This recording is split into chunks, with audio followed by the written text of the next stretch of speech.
So, welcome everybody to this training, this live training, which is 3 secrets to becoming less nice and more you.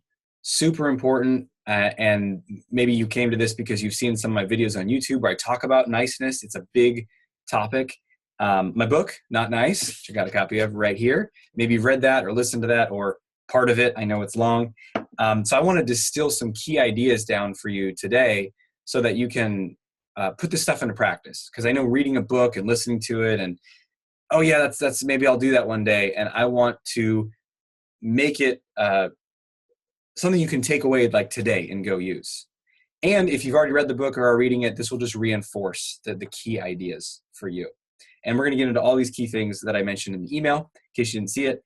But we're going to talk about what nice is, what nice really is. We're also going to look at the 3 major unconscious fears that are driving you to be nice, which is why you've probably seen, like long before you came across my work, you said, maybe I'm too nice. Okay, starting tomorrow, I'm going to be a bit more assertive. I'm going to be a bit less of a doormat. I'm going to be more bold. And you decide you're going to do that in your bedroom. And then you get to work, or you get to the social event, or you get to the date or whatever, and you're back in nice guy or nice girl mode. And you're like, what is going on here? What's happening? And this really tripped me up for a long time. And what's happening is there's these unconscious fears that are driving you. And until you become conscious of them and uproot them, it's very hard to make this change. So we're going to highlight them, which is going to be a game changer for you.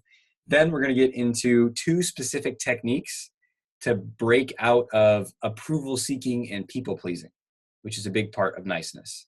So we're going to help you shift those. And it's not going to be theoretical. I'm going to do the techniques and guide you through them together here today.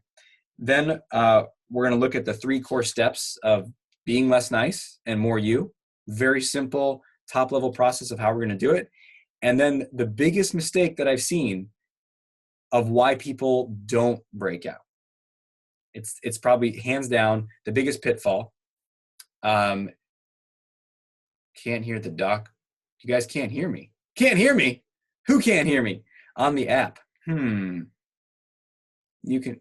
Okay, most people can. If you can't, I'm sorry. Disconnect, come back in. Okay, most people can. Call in on the phone is what someone said on the messages. And if you can't, call back in. And worst case scenario, then just, I'll send out the recording. So you'll have to watch that, but hopefully you can sort that out. Okay, here we go. I'm excited. I'm not going to go into super in-depth about my own story and my own experience with niceness, because you probably know it already. You've seen my videos. I talk about it a lot in the book, but I'll give you just a quick overview because it's important. I really struggled a lot with niceness, and I see niceness as a facet of social anxiety. So I'm very anxious. I don't want to talk to people. I'm uncomfortable in my own skin. I don't want to approach women I'm attracted to. I don't want to speak up in a group. And I start to overcome that in my life. I start to face my fear like many of you are doing. I start to take action even though I'm scared. And that's good. I start to build confidence. I start to break through some of my shell of social anxiety. But then niceness is just another layer. So I can go talk to that person. I go talk to that woman. I go speak up, but I do it in a very nice way, a very people-pleasing way, a very non-assertive way. And you still don't get the results that you want. People don't take you seriously. People don't want to date you as much. People don't see you as a leader. They don't follow you. They challenge you more. They ignore you more, because we're oozing this energy of niceness. So let's talk about what nice really is. This one is controversial. People either love this book or they hate it. They either love my videos about niceness or they hate them. And they hate them because they think when I say nice, I'm saying kind, generous, good, loving person. And you should not be those things. You should be some asshole that just stomps on people. And that could be, nothing could be further from the truth. So niceness is not the same thing as kindness, as you're going to see in just a moment, because of the core fears that's running a nice person's life. But basically, niceness is a pattern of relating to people in the world to stay safe and keep people's approval and love and connection. It's a strategy you have to stay safe in the world. And it has nothing to do with being a good person. In fact, oftentimes when we're really nice, we can appear to be a good person, but maybe we don't follow through on our commitments. Maybe we feel a ton of resentment inside, right? So it's not what it seems. And in fact, the less nice you are, the less people pleasing you are, the less I'll say yes to whatever you want and I'll never have boundaries. The more you get that handled and become not nice, the kinder you are, the more generous you can be, the more truly loving you can be in a relationship. Let me give you one example, just so this is not just all abstract. I tried to be a real nice guy when it came to dating because that was my programming. I got to be a nice person. And so I overcame my fears, right? That was a big journey. You might have heard about that in my other videos, to be able to go talk to women. Then I can start talking to them. Then I can start to date them.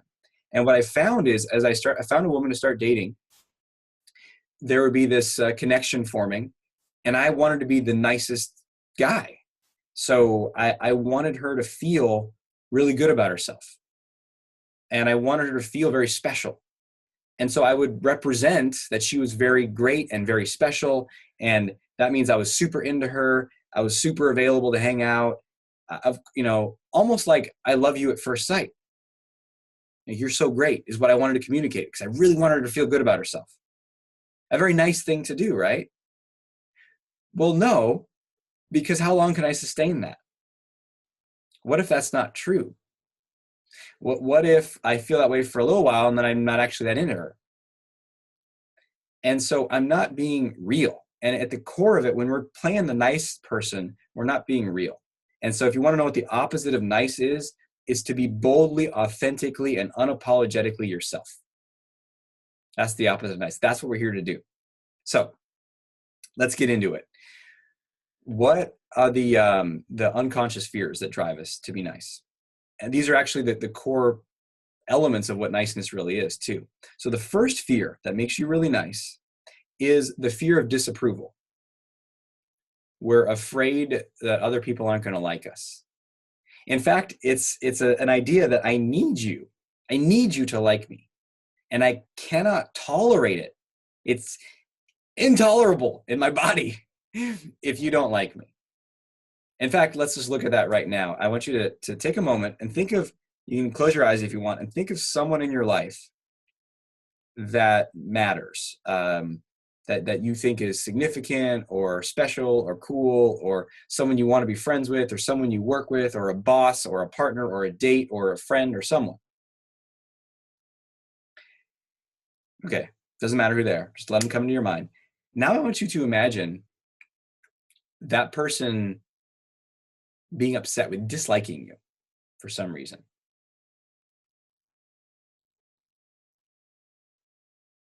How does that feel? In general, it doesn't feel good. And look, we're not here to be like, yes, I love it, bring it on. Like, no one's going to like that. No human with a heart is going to like that. But when your niceness, I have a nice, how nice are you test in the book. When your niceness is off the charts, you cannot tolerate that. It is like liquid fire being poured down into your nervous system. And it's just like, we won't even go there. And so we develop a very elaborate, extremely elaborate set of behaviors, actions, patterns, all designed to avoid that disapproval. And that can be summed up as something called approval seeking or people pleasing. So this leads to approval seeking and people pleasing. And there are a million and one ways that you might do it. You might smile a lot and nod a lot and agree a lot when you're talking to people. You might always say yes, even when I'm not happy. That's what Oscar said. I want you to like me. I mean, so these are, I love the comments, by the way. I'm going to reference them when I can. One says his niceness is way off the charts. I know, man. I know. I've been there. And for me, as you hear in the book, I'm always working on it. How can I lower that? So it's so uncomfortable that we're unwilling to go there. And then let me give some other examples of how we might be approval seeking. I mean, you just feel it in your body. You feel nervous, like I want this person to like me. That's the key one. I want this person to like me. And we'll try to make that happen by sharing a certain part of ourselves, but on another part. by saying, okay, I'm only going to show them that I'm happy but not sad. I'm going to show that I'm pleasant but not disagreeable. I'm not going to disagree with people. I mean, it's sort of like your best behavior at your grandma's dinner or whatever. That's what people will do. It's like they'll be polite, they'll be nice, they won't bring up topics that are controversial, they won't disagree, they won't. And here, we'll even take it further. We won't even say what we want or don't want, because you might not like that. You might disapprove of me. And the disapproval is just a thought or a feeling that they have towards you, a passing judgmental thought. I mean, we can take this to the nth degree. Do you like my shirt or not? Right? Have you ever been in a situation where you're like uncomfortable in public, wondering if your clothes, or a certain setting, maybe you go to a networking meeting, you're like, am I dressed up right enough? Is my hair right enough? Right? And we get into this mode where it's like, I need everyone to approve of me. And some of this is human. Like, we want to be seen as positive. We want people to like us. So I'm not saying that if you have this, there's something wrong. It's a matter of degree. When we're too nice, we take it too far and we cannot tolerate it. So that's the first unconscious fear that's driving you. I need everyone to like me. The second unconscious fear that's driving you to be excessively nice is a fear of hurting others. You're afraid of hurting others. And again, at face value, that might sound reasonable, right? Like, why shouldn't I not want to hurt others? Yes, as a well-adjusted human, we don't want to go like Hulk smashing people when we walk around in public. But what I mean by this is we're overly concerned about hurting others. And we think everything is hurting people. So any time that you feel anything negative around me, sadness, disappointment, hurt, irritability, anything, that's me. And I need to do something to fix it. So I talk about this a lot in my book. It's called over responsibility. I need everyone to be okay around me. And otherwise I'm hurting you or otherwise bothering you. And so here's a classic example of what that will show up as is someone's like, hey, do you want to come to this thing on Saturday? And inside you're like, no, I don't want to go to that thing on Saturday. And what comes out of your mouth? Yeah. Maybe you do this weird head bobble where your head doesn't know if you're saying yes or no. And your mouth says, yeah, I think I can make it. And you want to be doing this. Or we do the, oh yeah, maybe I could, I can see, let me check my schedule. Even though you're not going to go, and you might not even tell them a no directly, you might just no show, right? So we're not direct with people, because if I say no, their feelings are going to be hurt if I don't want to go to that thing. And that's a small example. Let's take it to a bigger example. There's a lot of people I've worked with who've been in relationships for months or years longer than they ultimately want to be. And that's not an exaggeration, literally years. Different clients, different people who are like, yes, I wanted to break up with this person, but I didn't want to do that then, because then it was, we were going to go visit her family for Thanksgiving, and then there was Christmas, and then this, and then that, and I don't know if she could handle it, and I should just be this and that. And they stay in the relationship for, until we start to work together. And so that's just another example, but it's this over responsibility. You're constantly thinking everyone around me is feeling the way they are because of me. And so I need to make that all okay. I need to fix everyone. And that leads to a lot of guilt and a lot of anxiety. That's the second fear that's driving you, is I can't hurt anyone or make anyone else upset. The third unconscious fear that's driving us to be too nice when we don't want to be, is the fear of angering others. This leads to conflict avoidance. But the fear of, basically the belief here is, I need you to not get upset with me. Don't be mad at me, whatever you do. So again, I can't tolerate you being upset. And this one leads to, again, saying yes, we want to say no, but it also leads to like no disagreement. Someone says something, we're like, yeah, okay. Or it's just silence. And I don't mean just full on disagreement, like, you, sir, are a fool, I disagree. I mean subtle stuff. Like someone's like, oh, that movie was awesome. You just walk out of a movie theater and you want to be like, I didn't really like it. You might not say that. I've had periods in my life where I didn't do that. It seems so small, but that's just how comprehensive this nice pattern can be. Another example might be in a work situation. So someone else is sharing an opinion in a meeting, and you have a valid opinion. And maybe it's not even a head-on confrontation. It's just a different opinion than that person. I don't want to say it, right? Or if we do a huge song and dance to try to make sure that no one is upset. So we do all kinds of qualifiers and like, well, I understand that your opinion is this, and that makes a lot of sense, and you probably know more than me, but I guess in my perspective, which is not that, I understand it's new and I'm not that knowledgeable yet, but I'm exaggerating a little bit, but you know what I mean? Like we sell ourselves short. And even if it's not that extreme, with all our qualifiers and stuff, our voice tone is very hesitant. Our voice tone is very soft, like, don't be mad, but that's what our body language is communicating. If we confront at all, if we disagree at all. So this obviously leads to a lot of conflict avoidance, a lot of, again, real contact with other people avoidance. We're not being real with others. And so these are the core problems of niceness. We can't have boundaries because we can't say what we want and what we don't want. Because what if what I want is different than what you want? Maybe you'll dislike me. Maybe you'll be upset with me. Maybe you'll feel disappointed.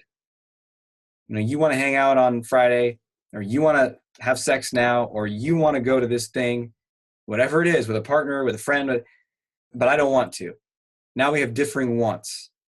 And so the nice person, I remember for me, it was like, here's the other person. I would wrap myself around them like a piece of plastic, like a plastic bag. And I'd try to just be the same as them. And it doesn't work. We need real contact between two humans. That's where we have real relationships. So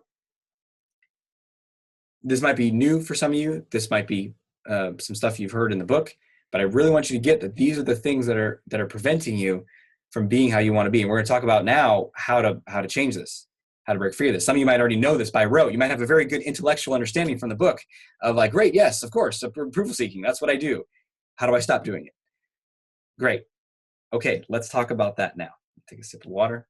I'm going to look at some of these comments too. Ooh, that's a great point. Amira says, it feels like a craving when I get the approval. It feels like a high. Yeah. I mean, and again, there's a human level of like people approving of you, evolutionarily feels good. We're kind of programmed that way. And people disliking you feels bad. The matter is, the problem is when we're unwilling to experience the disapproval. We don't show up fully or authentically because we don't want to get approved. That's where it becomes problematic. But enjoying the approval, I don't know if that's a problem. It's just the inability to tolerate the disapproval that I think really leads to niceness. Purvi says, I'm bang on. I like that phrase. Bang on. Okay. Yeah, and I have a loud inner voice, hard to turn that down. I get it. Yes. Okay, so that's what these techniques are going to be about. We're going to get into more in this training. But the biggest obstacle is that there's that voice that tells you that you're bad, that you've hurt that person, that you've crushed that person for saying no, for being a little more direct with them. You're a horrible, rotten person. How could you do that to them? It's really strong. And this is a good time to mention what I call your safety police. So you have a voice inside you, a collection of voices inside of you that is pushing inward, that is trying to get you to stay in the middle of your safest, most comfortable zone. And in the nice person's case, the safe zone is where no one disapproves of me and everyone likes me and everything's okay. And this is beyond probably the scope of this training. You have to look more in the book about this where I talk about nice training, but it's a lot back to our childhood. And we were just like, I just want people to like me. I just want to get the connection and approval and attention that I need, but maybe I'm not, or I have to be this way to get it. And so your safety police says, hey, the world out there is scary. Being bold, speaking up, saying no, asking for what you want. Yeah, that all sounds great, but not really. But that's dangerous. That's risky. You could lose your relationships. You could lose what little love and connection that you managed to eke out. We could die out there alone in the woods, free of any connection with any other human. You better stay safe. So it's going to push you to stay in your comfort zone. That's why you stay quiet. That's why you say yes when you want to say no. That's why your tone is hesitant if you speak up at all. And the way it pushes you in is with these voices, the different voices. You're so bad for having done that. Don't speak up. That was too direct. You're being an asshole. You're being unreasonable. Oh, just go along with it this time. What's the big deal? Why do you got to be so difficult? Why do you got to be so picky? And on and on. And we believe that voice, and it squishes us into the center of our comfort zone. So when we get into the 3 steps to break free, we're going to talk more about that.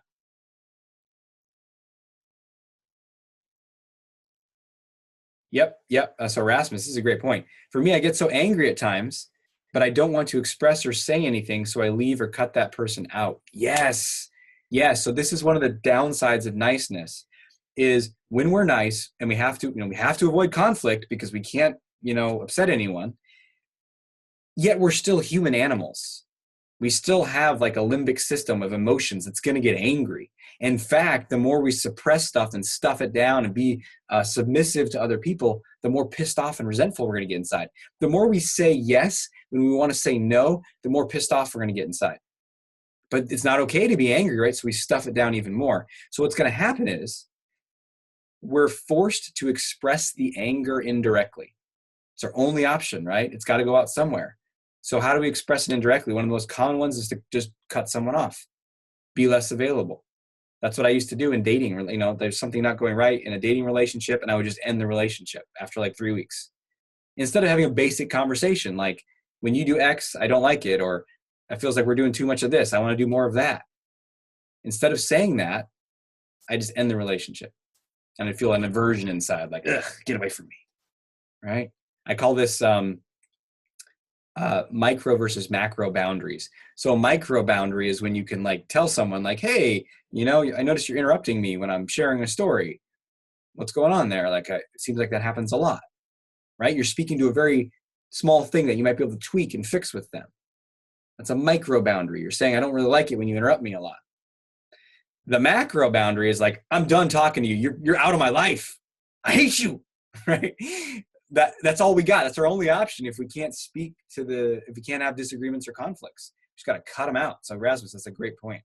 And another interesting point, just for those of you wondering about anger, a lot of nice people don't even know they have anger. They don't even feel it because they suppress it so much. And it's going to come out indirectly, as I said, passive aggression, cutting people out, irritable tone, freaking out in your car when no one's around because someone cuts you off and you just want to like rip their face off. I don't know that one. That's just what I've heard from others. And then here's the worst one. Physical pain. 1,000,001 forms of physical pain, from an overloaded autonomic nervous system, ranging from stomach problems, irritable bowel syndrome, Crohn's disease, plantar fasciitis, foot pain, neck pain, 1,000,001 types of back pain that can be diagnosed as 1,001 other things.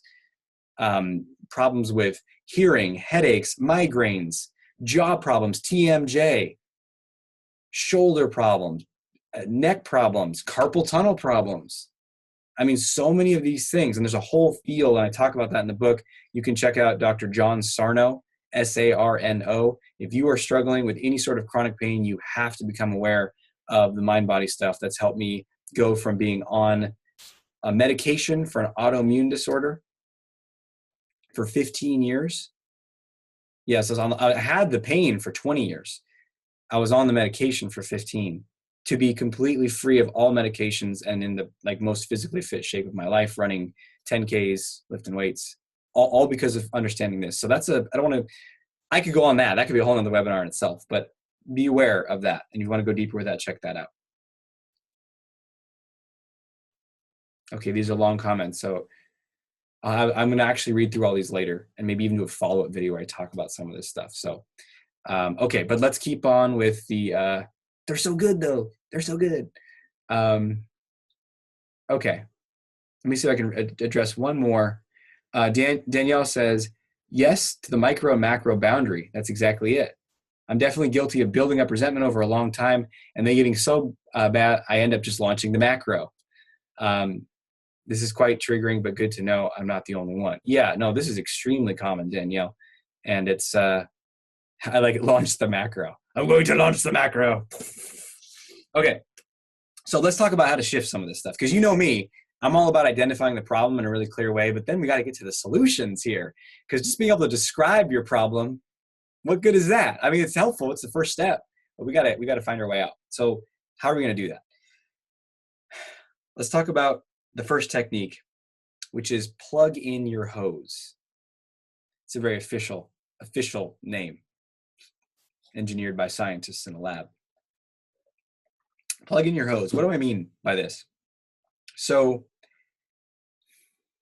we need love and approval.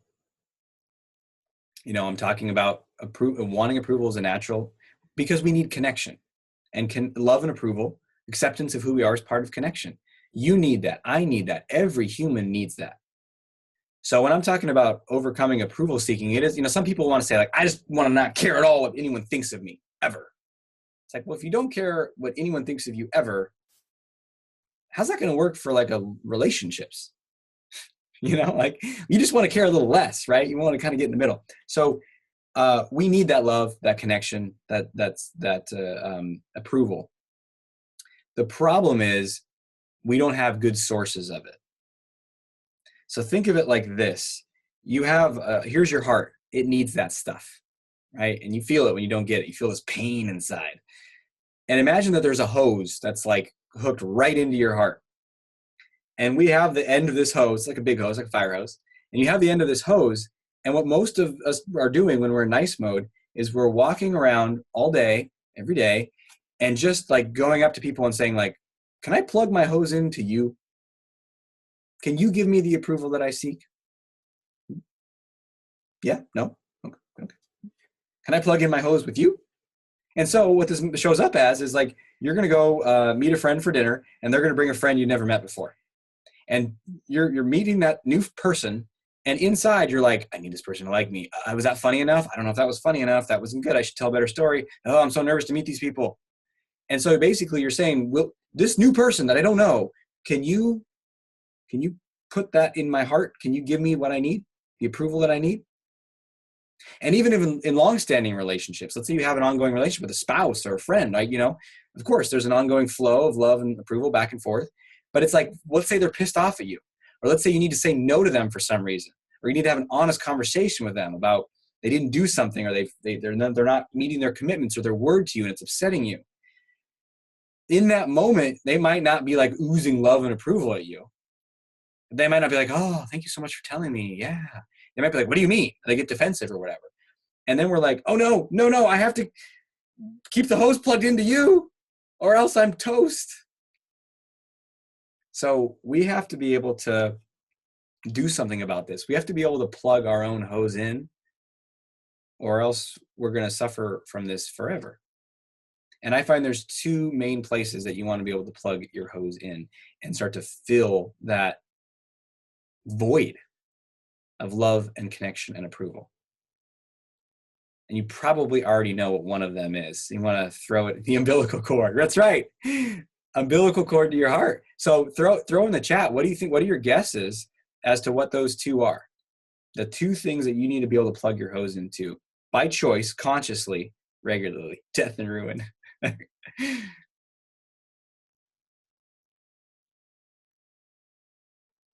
Let me guess. Yes, yes, please guess. Friends, family and friends. Good guess. Any others? Yourself. Boom, you guys nailed it. Those are the two. We're going to talk about both, self-love. So let's talk about the first one, to yourself. And this topic is so big that the next book I'm going to write, which is probably not going to be until 2019, just because with all the stuff I got going on, Confidence University coming out in a month and a half. OMG. We're doing a lot to make that happen right now. So that's the big project right now. But the topic of self-love and how to be on our own side no matter what is so important that I have to keep teaching about it, and we'll write a book on it one day. But we need to be able to give ourselves that approval. And there's a big disconnect here because people know this intellectually already, and so they shut down when I start talking about it often. And the problem is because a lot of the strategies out there don't work. They don't work very well. They work at face value, but they don't actually deliver, like affirmations. And I think there's a time and a place for affirmations, and I'll use them, but I think it's very targeted and limited and only works for a very short shift in your state so you can go take real action in the world. So for example, the affirmation of I am bold, I think it's fucking great, and I use it a lot. Even at my live events, we do a lot with that. My wristband here, if we get at the live events, be bold. I am bold. So if I'm in a situation where I'm feeling nervous and I want to activate and I go like this, and you might, not do this literally in public, although you could as an embarrassment inoculation. But if I were to do this, I am bold. I am bold. I am bold. Now I've activated a ton of energy in my nervous system, and I can go take a bold action right there a lot more easily than if I was in a tired, low, stressed, depressed state. And so that's an example of an affirmation, or as Tony Robbins would call it, an incantation, because you're using your full body. That's powerful. That's great, right? So they have a targeted use. But the problem is saying I love myself, or here's what I like about myself. Like, maybe that has a short-term effect, but you do that all day long? Or how do you, and what if it doesn't sync? What if you say, I like myself, and some part of your mind's like, bullshit?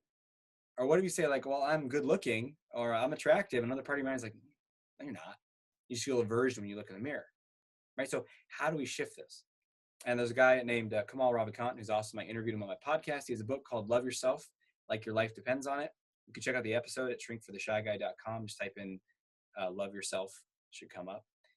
And he's a big advocate of just saying in your mind 1,000 times a day, I love myself. I love myself. I love myself. That technique works for him and other people. EFT, emotional freedom technique, you can look that up on YouTube if you don't know what that is, involves tapping on certain points.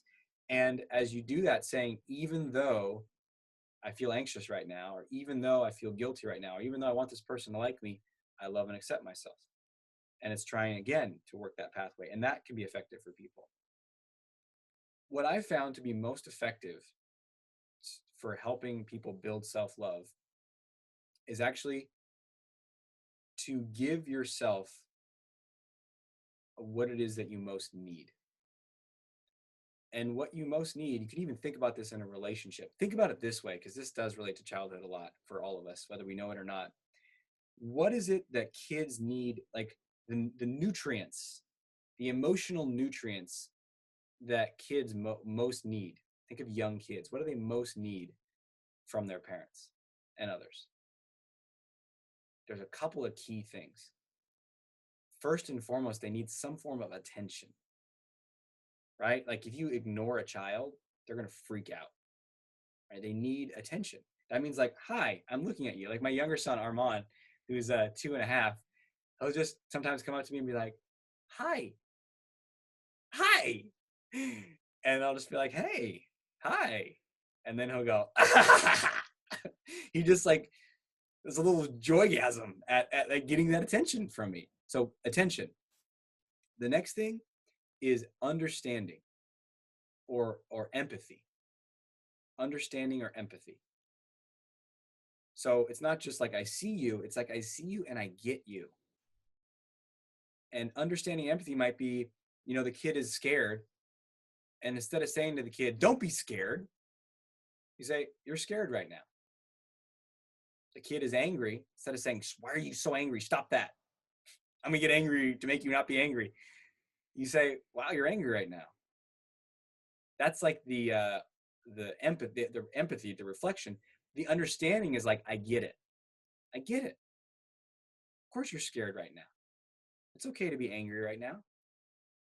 And you might think I'm just talking about being with a kid, but I might also be talking about how you can be with you. So we have attention, understanding, and empathy.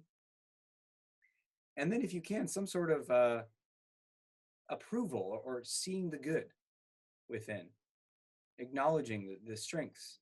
That's part of it too. So let's do this right now. Let's give you an experience of this. And the biggest reason why this doesn't often work for people is they try to do it from here, and where we need to do it from is here.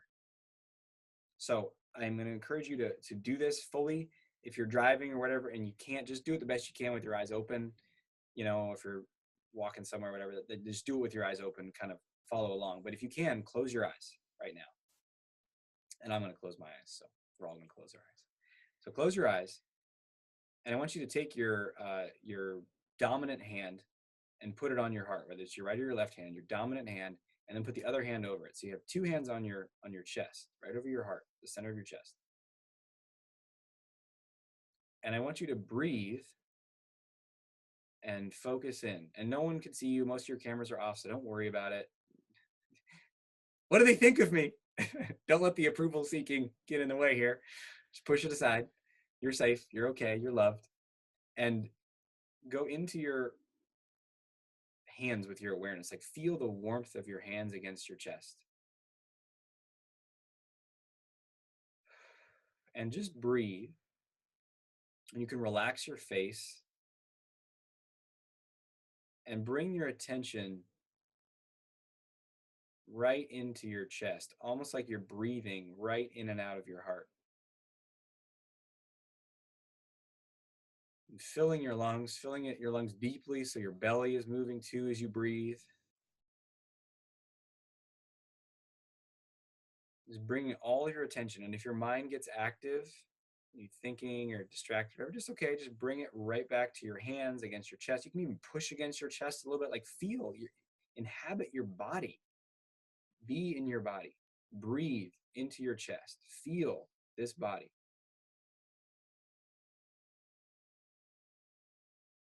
And then the first thing I want you to do is give yourself that first thing, which is attention.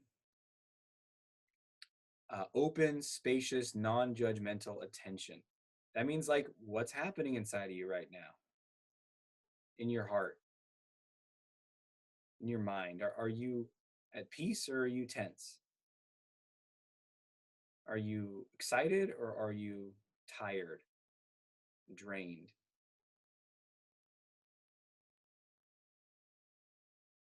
Are you feeling content and happy, or are you feeling sad or empty or down or aching?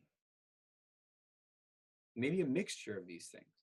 You want to become really curious. Attention here, when I say give yourself attention, I mean give attention to what's happening in your body, in your heart, in your emotions, in your experience inside of you, moment to moment to moment. That is a form of love. That's an essential component of love.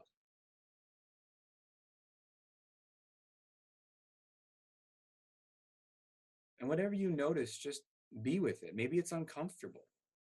That's okay. We're going to get to discomfort in a little bit here on this training, and discomfort is your friend, whether you know it or not yet.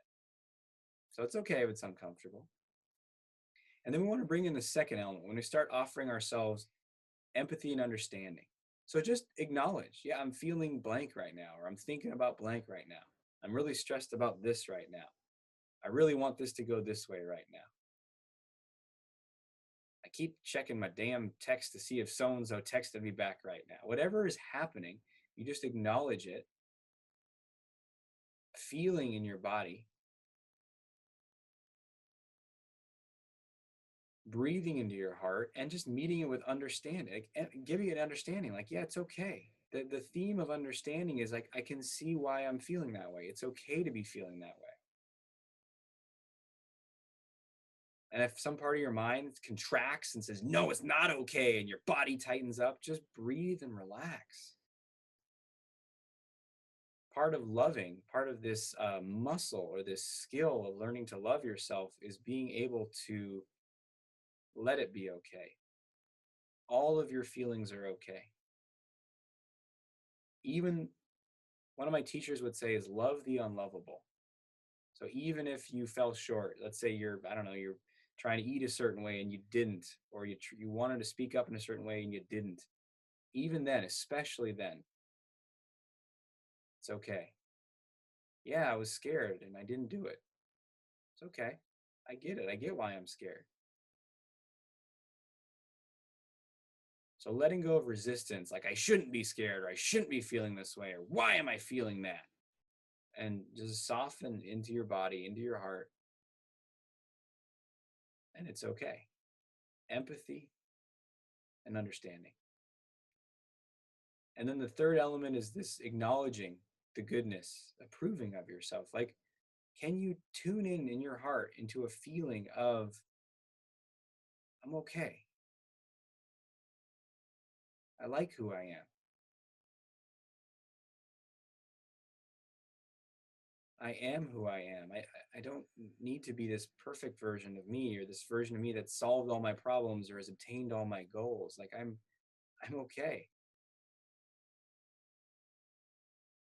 This is where you can like again, really by staying in your heart though, giving yourself some acknowledgement or credit. What if you wanted to give yourself credit for something right now, no matter how small,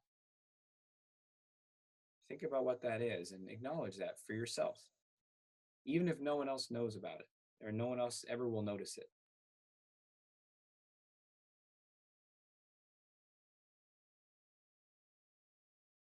And really breathe into that to make it real and let yourself feel that.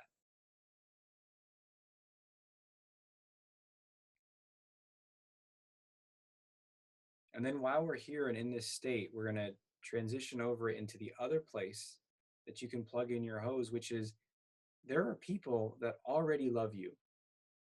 Right now, in this moment, you are deeply loved. And many of us forget that. So, in this moment, with your hand on your heart, as you stay focused on your heart, breathing, softening your stomach, softening your face, surrendering any demands or pressures on yourself to be different or better, and thinking of who loves you right now as you are without you needing to be perfect or better for them. Think of one person in your life who just loves you right now. Maybe they're not even alive anymore. They loved you when they were alive. Maybe they're loving you now from whatever realm or ether they exist in.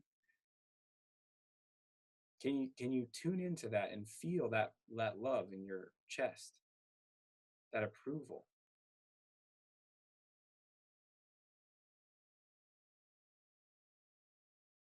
How long has that person loved you? Whether or not they say it or can express it in the way that you want, deep down, you just tune into the the energy of it. You know that they love you. Good.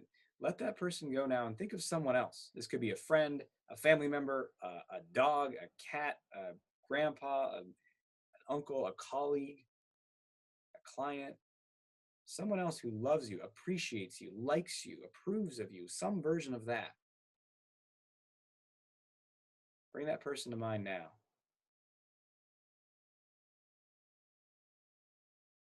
And just breathe into your heart and feel it. Let it in.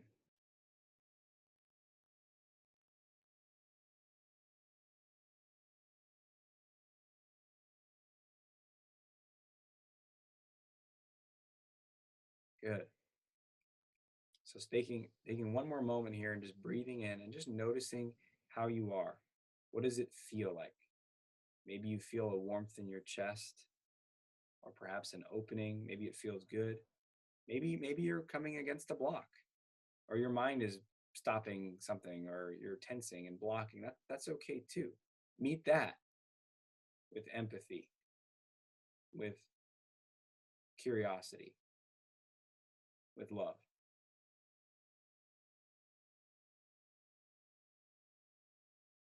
Good. And when you're ready, you can bring your hands down and open your eyes.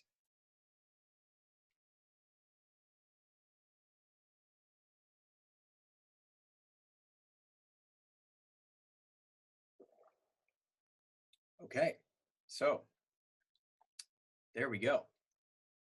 Um, that could be a new experience for some of you. Some of you have done something like that, but maybe not. So let's just put in the chat. What did if you I want to hear how that impacted some people? What did you notice? Ishmael says feels good. Gina said cried. Yeah, reconnecting in there and offering ourselves that love can bring tears for many reasons, right? Not that we have to understand all our tears up here, but sometimes it's just feeling that love, that we are loved, that we're okay. There can be tears of relief. Just the profoundness of the connections that we have with others and with ourselves can make us cry.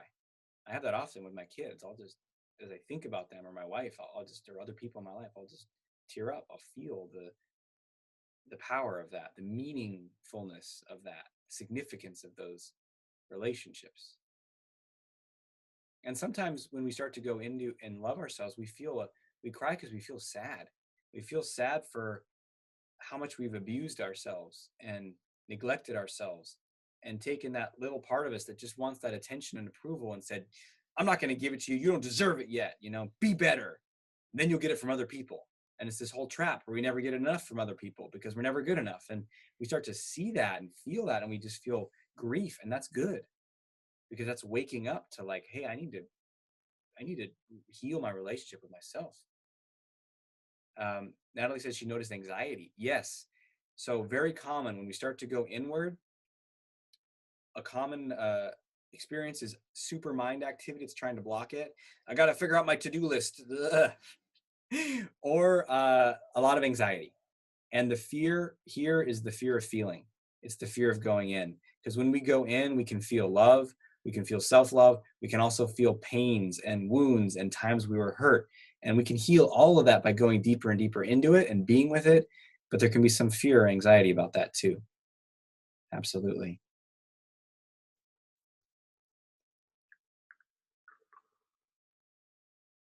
Yeah, good. Filling up my love tank. We always have access to this. That is true. The biggest obstacle here is not that it's not there, it's that we don't do this. But that was what, 10 minutes? It could be a very powerful practice for any of you who want to do this. I usually it's around 30 minutes a day that I'll do something. And it's not always with my hand on my heart. But it's usually I'll be either walking in motion or sitting, but I'll be going inward with my attention, specifically focusing on my heart, but maybe elsewhere on my body that just feels like tight or needing something. And I'll just give it attention, give it love, do kind of what we did here, about 30 minutes a day. And I find that's essential for processing yesterday's emotions, being on my own side today, not getting clunked up with all this old upsets that can build up day to day.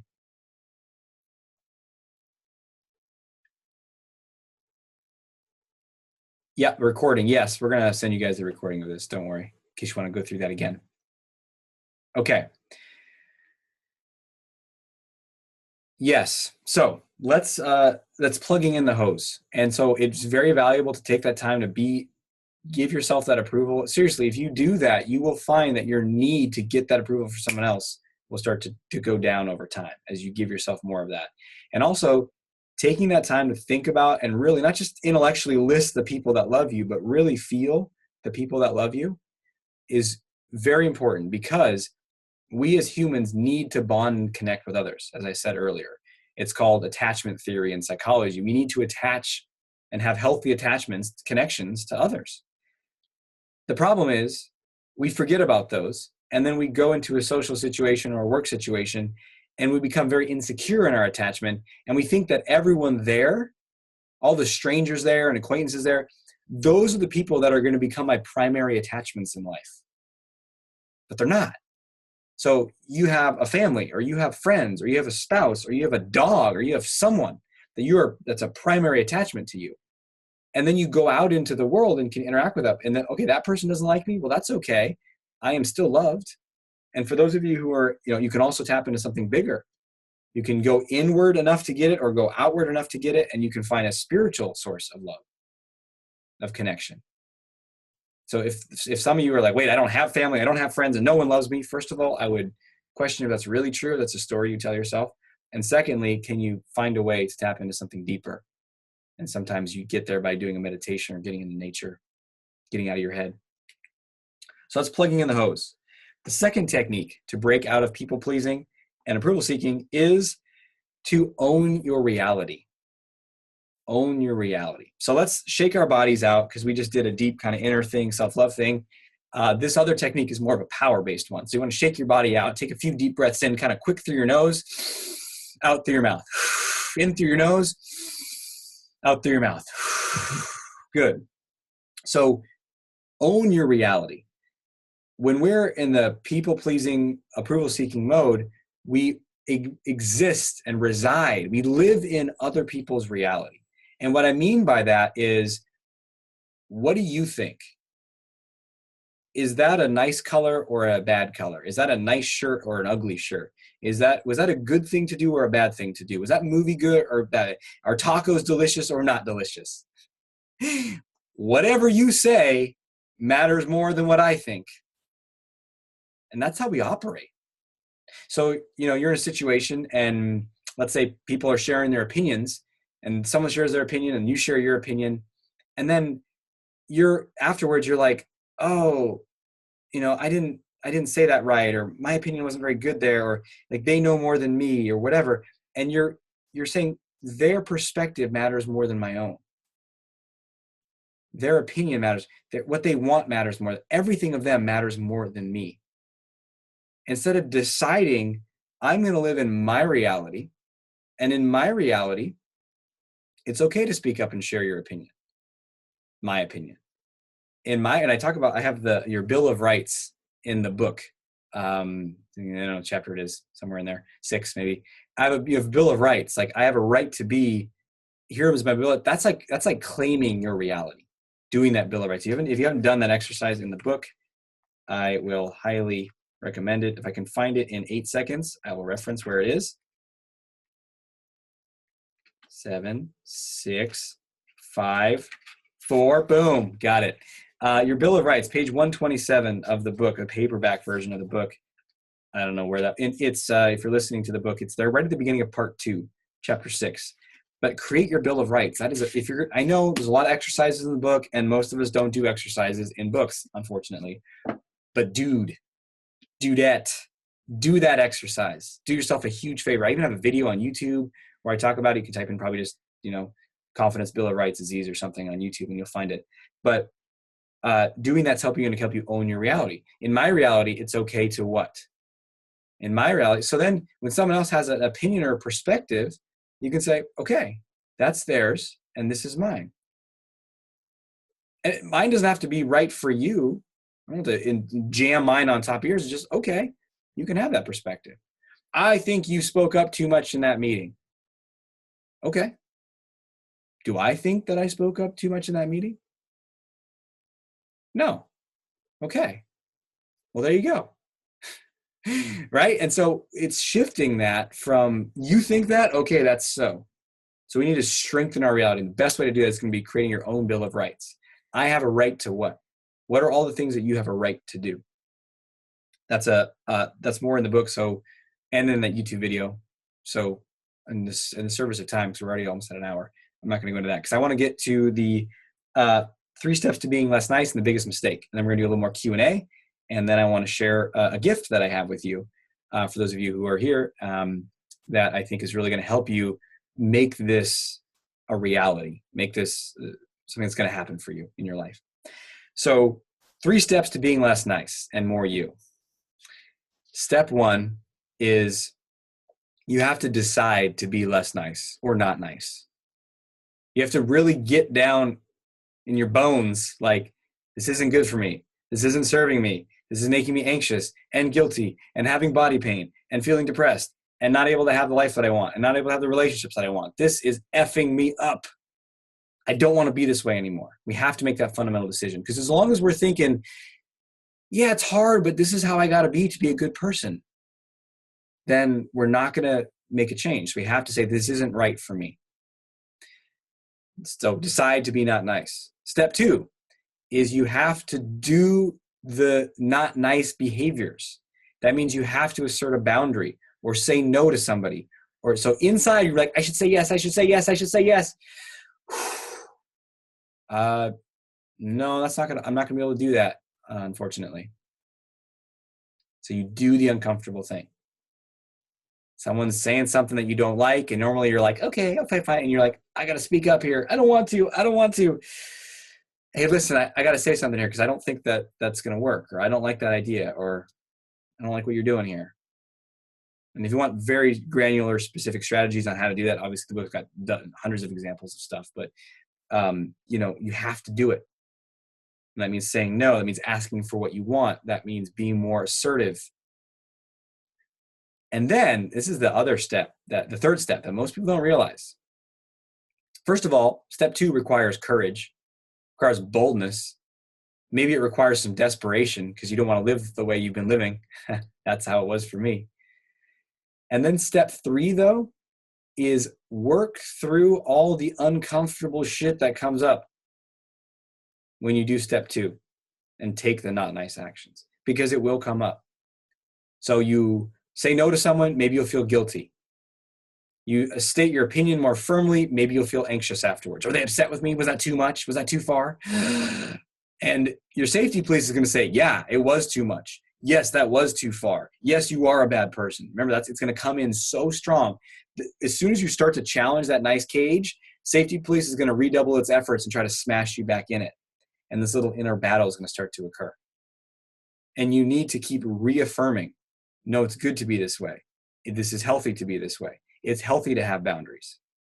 And it gets especially tricky if the person in your life is saying, no, it's bad for you to have boundaries. Oof. And you have your own programming saying that. Those are tricky situations. You got to come back to the book. You got to come back to this webinar. You got to come back to the other trainings I have and say, no, this is healthy. This is the right way to be. I know it because it resonates in my heart. I know it because I see the symptoms of living with too much niceness and know that it's not working for me. So step 3 is work through the discomfort. And the biggest mistake I see in this process, the reason why most people don't really break out, so there's people that get this and take action on it and their lives change. That's how it was for me. That's what I get emails about all the time from the book and other stuff that I offer and programs and the live events and other things. And that's awesome. And then there's a big chunk of people that don't. And they get an intellectual understanding of the niceness, but they don't break out. And the primary reason for that is an unwillingness to be uncomfortable. That's it, an unwillingness to be uncomfortable. And such a key reason that I have an entire chapter in the book called discomfort tolerance. Increase your discomfort tolerance. Like, to really make these changes, you have to be uncomfortable. You're going to be uncomfortable. And that's true for any sort of confidence building. And again, you don't have to go crazy from 0 to 100 and start, storm out of your house today and start pushing, I'm going to speak up for myself 1,000 times today. Start small, baby steps. But even those baby steps can be uncomfortable. And so you're going to be uncomfortable and you must be willing to be uncomfortable. And that's where you got to be honest with yourself and look, like, am I really being uncomfortable? Am I really, really, really willing to be uncomfortable?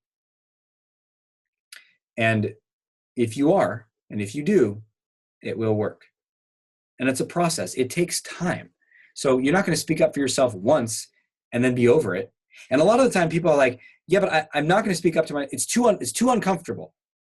I was just talking with a client just the other day, and we were kind of dancing around this, right? It's like, I'm trying to help him get into action. And he's kind of like, I don't want to. I don't know. I want it, but I want the result, but I don't want to do the uncomfortable stuff. And I'm like, you know what? This is like, it's like we're at a swimming pool. And you're like, Aziz, I want to be swimming in the water. That's what I want to do. I want your help to help me swim in the water. And then we're on these sessions, though, talking.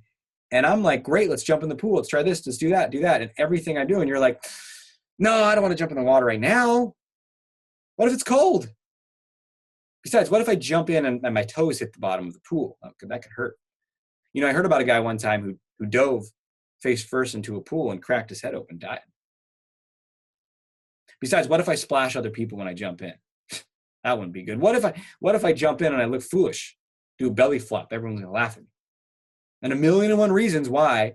And I'm like, dude, we could spend months dancing around here before you jump in the pool, or you could just jump in the freaking pool.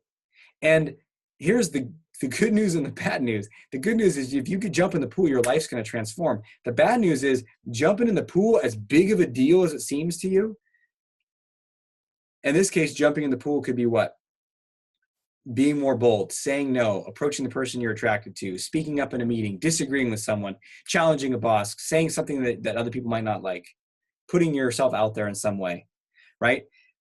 Jumping in the pool might seem like the biggest deal in the world that you've been putting off for months or years. Guess what? It's just the beginning. Because once you jump in the water, now you got to learn how to swim. So if you haven't been assertive forever, now you're going to jump in the water and try to be assertive once. But you're not going to be a master at it. It's not going to be all clean and perfect. It's going to be messy. You're going to flop around in the water. But that's how you're going to learn to swim, is you're going to spend time in the water. So people look at it as a one-time thing. Like, okay, I'm just going to work on my courage and do it once. It's like, no, you got to work up your courage and do it once, and then do it again, and do it again, and do it again, and do it again. But here's the good news. Getting the courage to do it the first time is the hardest. And then this first couple times after that, also very hard. But once you get into a rhythm with this, once you start doing it, it becomes easier and easier and easier. It might not be more and more comfortable. Like, to this day, I mean, okay, I have times where I say no to people. I say no a lot, actually, to a lot of different things, and I am completely relaxed around it. And there are times, certain no's that are very uncomfortable. But what's changed is not that it's all comfortable for me. What's changed is my capacity, my strength to tolerate discomfort has increased like a muscle because I've used it again and again and again. That's your discomfort tolerance muscle. So let's get uncomfortable. That's what we want to do. And I'm going to answer some questions now. I'm very excited to dive into that for a little bit. Before I do, though, I want to talk about the gift that I was talking about earlier. And that is, I have a new person on my team that I've been working with for a while now who is amazing. And she is our lead strategist. Because basically there are so many people that we can help that I want to talk to, but I used to do all the calls myself and I just can't talk to everyone. And yet, there are specific things that we can help you do. We can help you get clarity on exactly what confidence is going to look like for you. Like what are the changes that you want to make? Like what's going to look like in a year from now when you have like way more confidence in your dating life, in your social life, in your career, in being less nice and more bold. To help you get complete clarity. And that's a process that's hard to do on our own. And this is what I would do on the phone with people. We can also help you uncover specifically for you, what are the hidden obstacles that are stopping you? And then say, here are the ways that we can help you. So these calls, I call them their maximize your confidence session, because you're going to leave them with that clarity, with knowing what's getting in the way. And if you want to know how I work with people and how we help people, we have so many different options. It's a powerful way to do that. And Lori is her name, my lead strategist. She is going to be available. She's opening up her calendar to do a number of these sessions. We can't get to everyone, unfortunately, but we're going to offer it for free. And whether you want to go further with me or not, that's totally fine. You're going to get a ton out of just talking with her to get clarity on what it is that you're moving towards and what are the hidden obstacles. That is worth its weight in gold. And you can find out about more other options that we have too. So to get that to everyone, I'm going to type in the URL right here in there it is in here. It's and I'm going to say it verbally too. How do I do send to everyone? There we go. I think everyone should see that, hopefully. Go to yourconfidencecode.com/book it, as in book your session. Book it. yourconfidencecode.com/book it.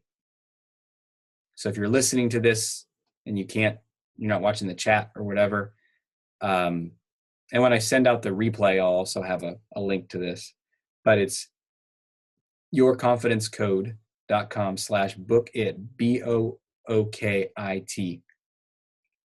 And again, so you go there and you can just click a button. It'll kind of tell you what the session is, which I already described. Click a button, and then there's a short survey that we have, a little questionnaire. It's going to help us know who you are, what you're working on, that sort of thing. And then you can book the session right away. And again, that's until her calendar fills up, but still reach out. If you fill out the survey, we'll get back in touch with you because, she might not have enough spots, but she'll open up more because we want her to be able to talk to everyone. And that's a great way to find out about, how we're helping people, because that's what we're doing now is we're helping people make these shifts from theoretical to practical.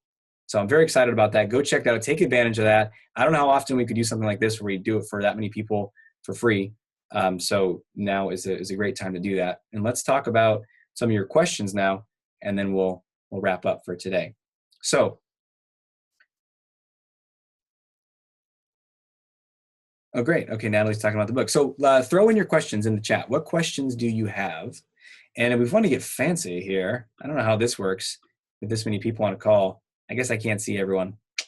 Okay, so I wouldn't be able to call on you and do an audio, I don't think, with this version of Zoom. So let's go back to me and let's type your question in the chat. That's probably the most efficient way to do it. Any questions about anything that we covered today so far? And I'll end with a recap too. If you're kind of like, whoa, that was a lot. Good. It's a lot to work with. Okay, here's a question from SR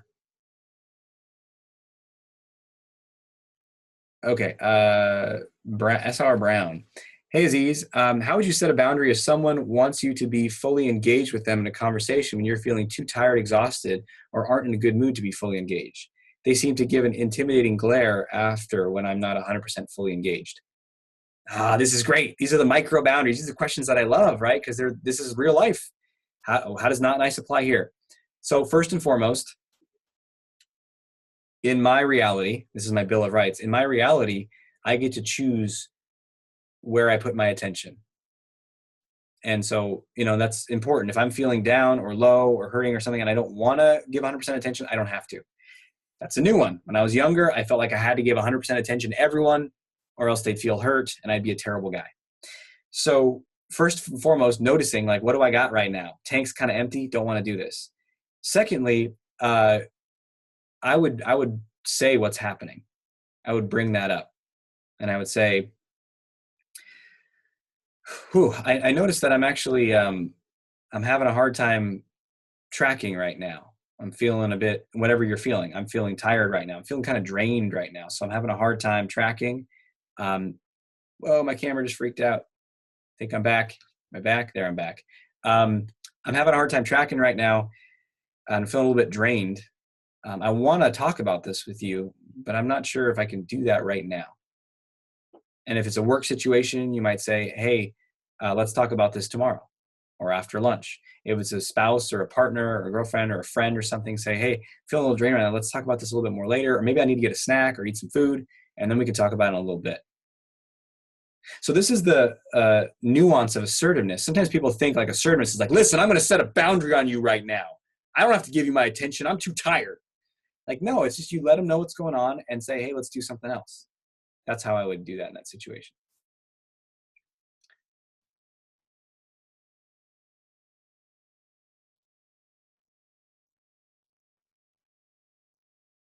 Okay, yes, it's a recording. Okay. Natalie says, I'd like some insight on attempting to become more assertive, but really just coming off as aggression. Secondly, I find myself wanting to speak out or say what I'm thinking, etc. And a lot of times I find myself disagreeing for the point of disagreeing to prove to myself that I'm not nice. So I notice sometimes it somehow becomes inauthentic. Does that make sense? Yes, it absolutely does. I was talking about this with a client recently, and I was saying to him, I was like, dude, you got to pick your battles. Like there's a scenario where someone, and it's a long story, but someone talked to his spouse about something. They didn't like that she did something, and she handled it fine. She's like, I understand you're upset. That's okay, blah, blah, blah. They sorted it all out. He finds out about it. It's like, I should call that guy back. And I heard more about the scenario. And I was like, well, it sounded like the guy kind of just respectfully said he didn't like something, and she handled it fine. And he's like, yeah, but it's kind of like I need to practice. And I was like, just pick your battles, find something else. So yes, like anything, we don't need to take it too far and say, okay, I have to disagree all the time. Look for the authentic, the goal here is authenticity, right? Not to just have these skills. Like we want to have these skills in the service of being more freely ourselves. So being able to say when you disagree in an actual situation, that's going to be the challenge. I would not do it just for the sake of doing it. If you really look, you'll be able to find little things, and maybe just like small disagreements. Like, and a disagreement doesn't even necessarily have to make the other person wrong. In fact, that's a usually less effective way to disagree. Instead, it's just offering a different perspective. I think, I think, pork rinds are amazing, is what someone says. And you say, really? Ew. That's disagreement, right? So look for those little moments to be authentic in that way. And that's what I would say if someone said they like pork rinds. I would say, really? Ew. And then the other part was just like, is this aggression? So this is a calibration issue. And people that are excessively nice for a long time and then try to become more assertive or are becoming more assertive, it's hard to know if you're coming off as aggressive or assertive, because to you, when you're overly nice, any speaking up feels like it's a terrible aggression to anyone. I'm hurting people all the time, right? So your calibration might be off. Like, for example, someone's asking, I have a person on my team. She's awesome. And she's just being in my world, and the last maybe couple of years we've worked together, she's become a lot less nice. And sometimes I'll even talk to her during a meeting about a situation. She's like, sounds like you're being nice there. I'm like, yeah, thank you. Let me change that. So, but she's working on it. And there'll be a situation where someone's asking or needing something from her. And she's like, oh, maybe we'll send them an email that says this or that or that, And I was like, well, just send him an email. Say, no, we can't do that. No. She's like, oh, okay. Like, don't we need to be more sorry about it? I'm like, no, I don't think so. We don't owe them that, So a lot of the time it's a calibration issue. Like, that's just assertive. There is a case, though, that sometimes the person has been super passive, super nice for too long. And then it's like all this resentment. And it's like, all right, world, you pushed me around for too long. Now I'm going to speak up. And then we go in there and we do have an edge to our voice. Oh, yeah, well, I have a right to be authentic and honest. So I'm going to tell you what I think. And look, that's okay. That's part of the process. It's messy. You'll calibrate. A distinction is that assertiveness usually has a sense of like, my needs matter and are important and I'm worthy of respect, and your needs matter and are important and you're worthy of respect. Let's put it all on the table and hash it out and see where we are. But be honest with each other. Aggression is like, listen, this is my time now. It's about me. I don't give a shit about you. That's kind of the energy behind it. Now I'll say, this is where it gets so complex. That's why the book's 500 pages and still didn't have everything I wanted in it. When we're passive and we need to start to becoming assertive, it's okay to feel aggression inside. That aggression inside might be the very fuel that you need to speak up. So someone is saying something that you don't like or interrupts you, and in your body, in your head is like, what the F, Jerry? Shut up, is what says in your mind. That's not necessarily aggression because it hasn't come out of your mouth yet. It's just anger inside. You don't want to speak up in the meeting and say, what the F, shut up, Jerry. It's not going to go well. You want to take that energy, though. So you're not just like, okay, sorry, Jerry, you're right. You take that energy of aggression and you funnel it. It's like the bellows are like a flame, and then you funnel that flame up through some network in your brain that's like, ooh, yeah, let's reframe that. And then it comes out of your mouth as power. And you say, let's say Jeremy steamrolls you in a meeting, you're talking and he overrides you and starts talking, and you say, hold on a second. Hold on, Jerry, I'm not done. Let me finish my point. And then you proceed to finish your point. And notice how there's like a power to that. There's an authority to that. There's not a pleasing energy to that. That's assertiveness, but you're using the power that comes from that aggression. There's a lot more in depth about that in the book, but that'll answer that question. Okay. These are all good. I got to read through to make sure. Ooh, this is a good one from Naveed. Do you think if someone wants to be assertive and other persons around you don't let you grow? Okay, I think I get the gist of that question. It's like, I want to be more assertive, but other people around me are not letting me. They're not letting me grow. Yeah, welcome to being a human animal. It's part of the pack. People are conditioned to how we are around them. Not only that, but we tend to attract people that fit with us like puzzle pieces. So the overly nice guy who's very passive attracts the friends and the partner and the boss that are like controlling and dominant and treat them like, treat others like doormats. It's like, oh, look, I'm a doormat. We were a good fit. You can step on me. Right. So we attract those people into our lives. We train them as well. Even if we take someone who doesn't treat everyone like that, they start to treat us more like that because we train them, because we're always that way with them. And so what happens is, we still want to shift. We want to become more free. So what we need to do is we need to start changing our behavior. And when we do, a couple of things happen. One, it's often just a fear in our head. Oh my God, if I did that at work, everyone would be like, what are you doing? And reality is that's just a fear in our head. We have to test it. And a lot of times people just fall right in line and start to respond to the new you without objection. So I would really encourage you to challenge and test that in all settings. Don't use that as an excuse to not do the uncomfortable stuff. And there is a reality that in certain relationships, they found this in family systems therapy. They called it the change back phenomenon.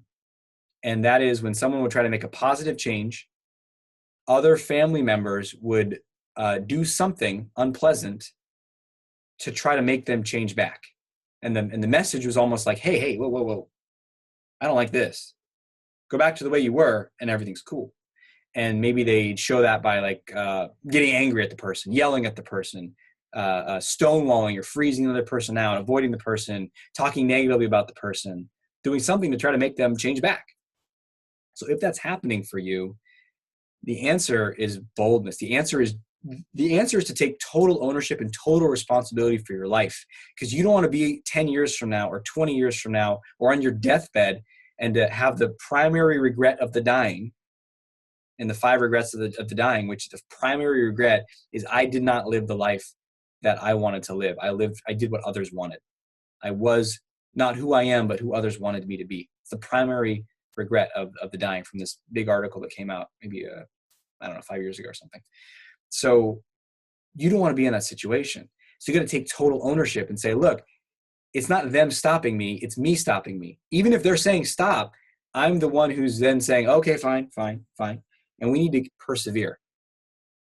And we need to keep going. And what's going to happen is either they're going to eventually come into line, or that relationship is going to dissolve. And I've seen both happen. And sometimes the relationship dissolving is what needs to happen. And that could be a friendship, that could be a romantic relationship, that could be a marriage. Because a lot of people I work with have created a marriage. They got married in their 20s and now it's their late 30s or 40s, and they were the nice guy when they got married, or the nice woman when she got married at 30, and now she's 42, and it's like, oh my God. And yes, sometimes we have to dissolve those relationships. Not always though. The other person might just give you a little pushback and then, say, okay, all right, that's how you're going to do it now. Very, very good.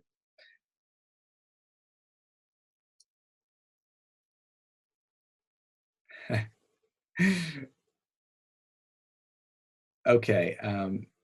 Leela says, setting boundaries causes so much anger with my family. You nailed it. Being assertive. Yeah, man. Family, dude. Family is probably one of the hardest places to apply learning, being not nice, being more authentically yourself. So you have kind of spheres. The first place is you want to start to become more freely, authentically yourself around strangers, because they don't know you. So you can be however you want to be around them. So you can be more assertive, ask for what you want, say no, be more direct with strangers. Then, acquaintances, colleagues you don't know that well. Then closer inner circle colleagues you see every day. Friends is where it gets a little harder, or a lot harder. And again, with friendships, I've seen this a lot. People have friends from when they were young, in high school or college or whatever. And now it's 10, 15, 20 years later, and they get around that group of friends and they like can't be themselves because they've grown a lot. They don't want to be this person. And sometimes they either need to boldly show up and see if those friendships survive, or they need to find new people to spend more time with that are meeting them at that level. And then the hardest level, though, I found for most people, myself included, is to be not nice is with direct family, or extended family, because that's the pressure, that's the chamber where it all developed, right? That's where you learn the niceness. That's where the nice training came from. And so your parents or other people in your family, siblings, aunts, uncles, extended family, might lovingly be pushing you back into a certain role. And that's where it gets really interesting on, what do I do with that? And that's a big topic, but it's very common. And the short answer to that is I would be very cautious about saying, well, I guess I'll stop all this growth stuff to make sure that they like me. That's possibly a suboptimal choice. Okay.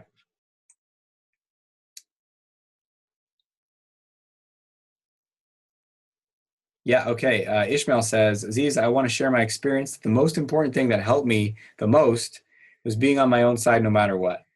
Once I stopped being my own enemy, all the pain and misery just dissolved. Yeah, that's awesome to hear, man. And I would agree with that. It's huge.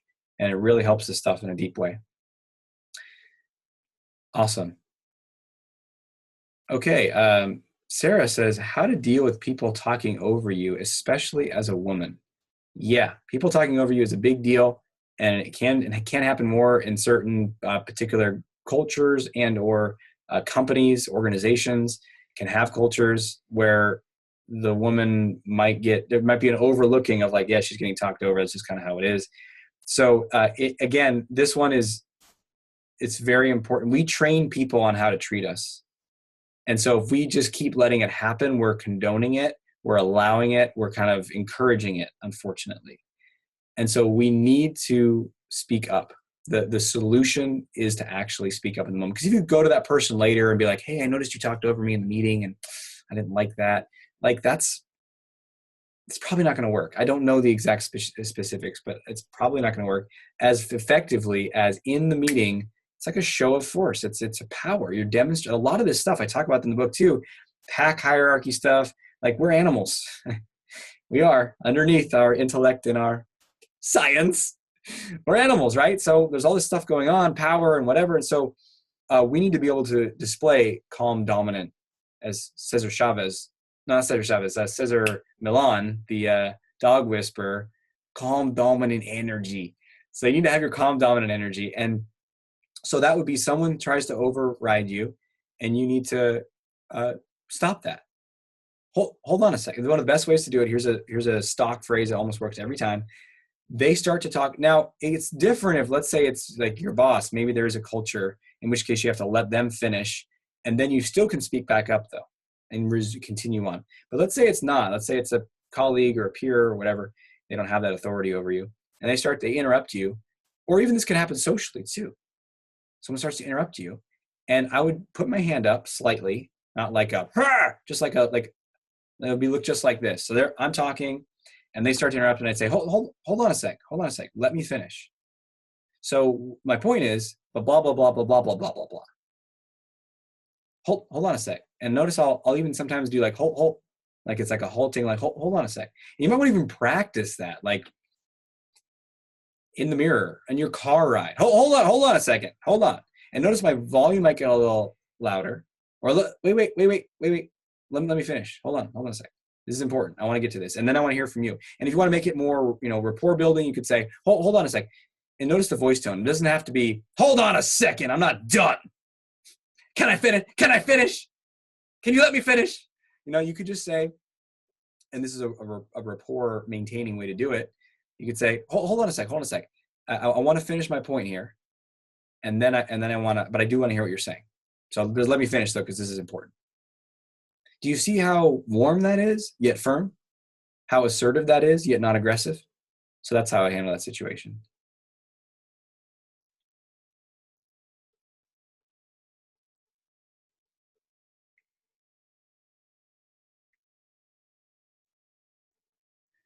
Okay, these are some great questions. I'm going to be able to have time for one more question.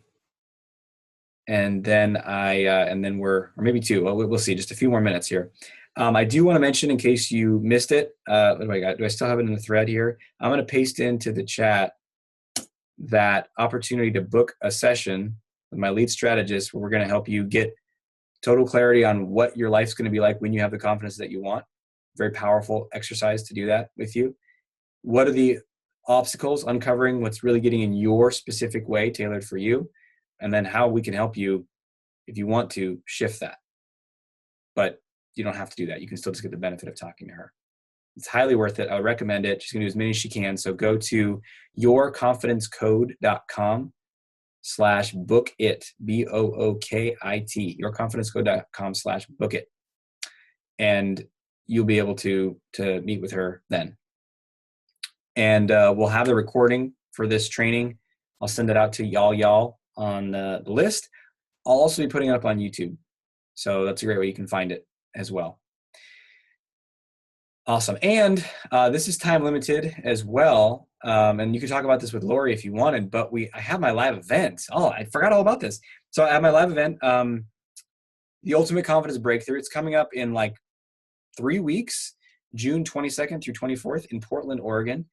And the entire focus of the event is how to overcome your fear of rejection, eliminate your fear of embarrassment, and what are people going to think of me, and ooh, what if they don't like me, and be less nice and more you.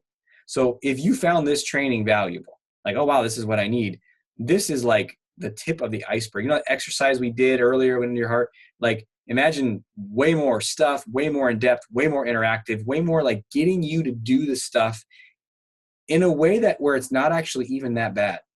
Like we help you raise your energy, your power, you get the support of the group, and you leave there doing stuff that you've never done before. That happens every weekend, that people do things that they've never done during the weekend. So it's not theoretical lecture-y, it's like interactive.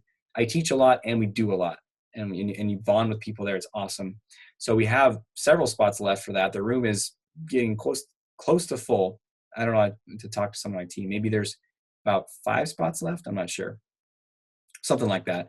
And it's June 22nd to 24th. You can go to socialconfidencecenter.com. Let me type that in here as well. Socialconfidencecenter.com. And just click on the events tab. And then it's the first event. You click on that and you'll be able to find out all about it and book that.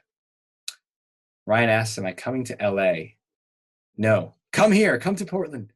It's worth it. People fly from all over the world, different countries we've had people fly from.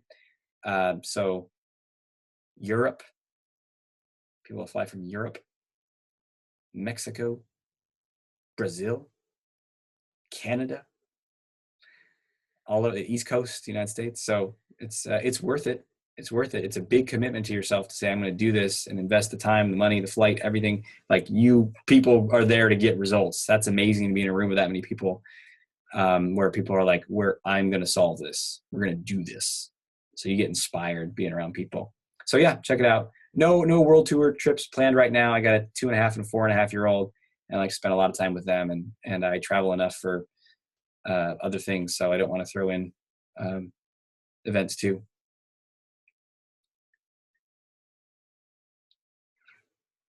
Okay. Ever come to New York? Someday, when the kids are a bit older, I might do a bit more traveling, but not right now. Right now, it's all Portland or virtual. And one other, just to let you guys know, because I'm so excited about it, keep your eyes peeled for Confidence University, releasing in July. It's the most comprehensive, best confidence training program that I've created, and I think that is out there. And it is step-by-step guidance. It's the best thing, like next to one-on-one coaching with me. It's like the best thing. So that's what I would recommend. Anyway, there was all kinds of cool stuff. Let me answer one more awesome question here. Michelle says, live events are totally the next level experience. Highly recommended. Mike Watt says, yes, his live events are game-changing. Awesome, Mike. Okay. Here we go. One more question. What's going to be the cost of Confidence University? Well, that's still being determined, but I will tell you this, that when we launch it, it's going to be an internal launch to you guys, to my list only. We're not sending it out to other people. It's just my list. And we're going to have what's called a founder's rate. First of all, this course is designed to be extremely accessible to anyone, because I can't tell you how many people from high school and college, and I don't have as money to do this, and I'm like, I want to be able to help you. So, and a book is awesome, but we need something way better. So it's designed already, and we're having a founders whatever. Got to come up with a better name for it. But if you're a founding member, that's what it is. If you're a founding member of Confidence University, we're going to have half off the normal rate. But we're still deciding all the pricing, but extremely accessible. Everyone is going to be able to afford this program. That's my goal. And you're going to be blown away, because it's like 10x what anything else I've ever created for like a fraction of what the cost is. Because at this point, and my game is not to earn as much money as I can before I die. My game is to help as many people make these changes as I can before I die and after I die, if Confidence University lives on. Okay, let me answer this question here. Erica says, I heard a podcast where you describe your neighbor coming into your yard. Oh, I think this might be a metaphor for boundaries, but let me read this. Coming into your yard, eating a peach off your tree, and then finally stepping on your flowers. I can honestly say I'm ready to stop this cycle since my yard is now being replanted by others. I'm ready to find my yard again. Yeah, good. I hear that as like, I want boundaries. I want to be more assertive. I want to say no to things that I don't like. Yeah. I'm on board with that. You should do that. Yeah.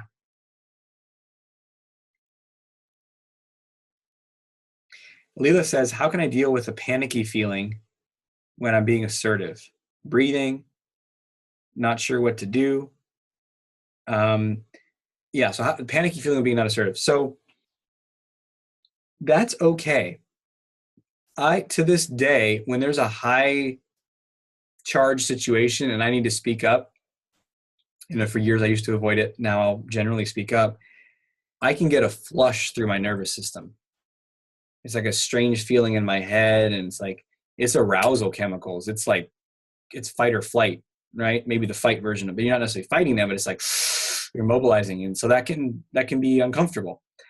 And I would say that the way that we build that capacity to tolerate that, and it's okay if your voice is shaky. It's okay if the words don't come out perfect. Like when we're learning this stuff, think of it as like a long-term skill. Like it's okay to be messy. And so when you are uncomfortable as you do it, and it's okay to have that be seen. You don't have to be all polished and perfect. Now, if it's like, it's so intense, I can't even do it, then I would encourage you to start, with smaller stuff.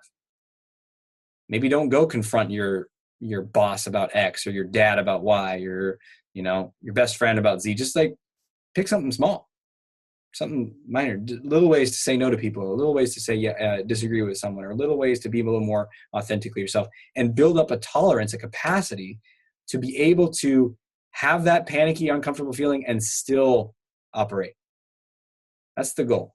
Sometimes people are like, no, I want all the feelings to go away and feel totally relaxed and great, and then I'll take the action. It's like, well, you might be waiting for a while on that one. Ryan's practicing in the chat. No. Awesome. Hey, it's been fantastic to be with you guys. I see so many good questions. I really love it. So the cool thing about the Zoom thing is it can save the whole chat, and I can go through here and answer. Some of these are really good questions that I want to give like a long, in-depth answer. So I'm going to pick some of the questions out of here and do YouTube videos. I'm going to be doing more Q&A YouTube videos over the next month. There's a ton of questions from the channel, so I'll be answering a lot of stuff. So great questions in here. Thank you so much. I love being with you. I love how motivated you are, how curious you are, how much you want to figure this out. And what's most exciting about this is because one of my core missions in life, this is the third one. I have 3 missions in life that I've identified. The third mission is to inspire radical and rapid transformation in as many people as I can. And what lights me up about this is you being this curious and really wanting to know and showing up and taking an hour and a half of your life to be on a webinar and study this stuff. This to me shows that you are like gonna get there because you're doing it. You're reading the book, you're studying this, you're practicing, like you're doing it. And that's awesome. And that lights me up because that's what I'm here to do, is help you do that. So it's an honor to be with you. Thank you for being here with me. Check out that session. I highly recommend doing that before they fill up. I don't know what her calendar capacity is, but she'll let you know if it's too full and then maybe get back to you later. I'm not sure exactly what the capacity is for her at this point. So go to yourconfidencecode.com/book it. Book it. And many different ways to resolve these problems once and for all. And on a note about that, this is a lifelong journey. So when I say resolve it once and for all, I mean, like you're no longer totally limited. You're able to be you. And let's bring this all back as we conclude here to what we're here to do and what you're here to do, which is to let go of being nice, And just, I encourage you to jump in the pool, take the risk, be uncomfortable, and just start being more bold to yourself. Because in all this training and everywhere else, we talk about all the fears and and this is going to go bad. And what we don't focus on enough is how amazing it is on the other side. How much better your life is going to be when you start to do this. And I can say that from firsthand experience. My life is 1,000-fold better. Day to day, I don't feel that same pressure and tension and frustration. And I feel good. I feel powerful. I feel strong. I feel capable. I feel able to speak up for myself. I'm able to massage life and relationships to be more of what I want. So I'm able to spend the time that I want with a certain person. I'm able to say no to that person and yes to that person and no to that thing and yes to that. And you get to live life more and more on your terms. So it's worth it. I know it's uncomfortable at times and it's hard, but it's so worth it. And you're doing it and you're awesome. Until we speak again, we have the courage to be who you are and to know on a deep level that you are awesome. And I look forward to seeing you again soon. All right. Have a good night, everybody.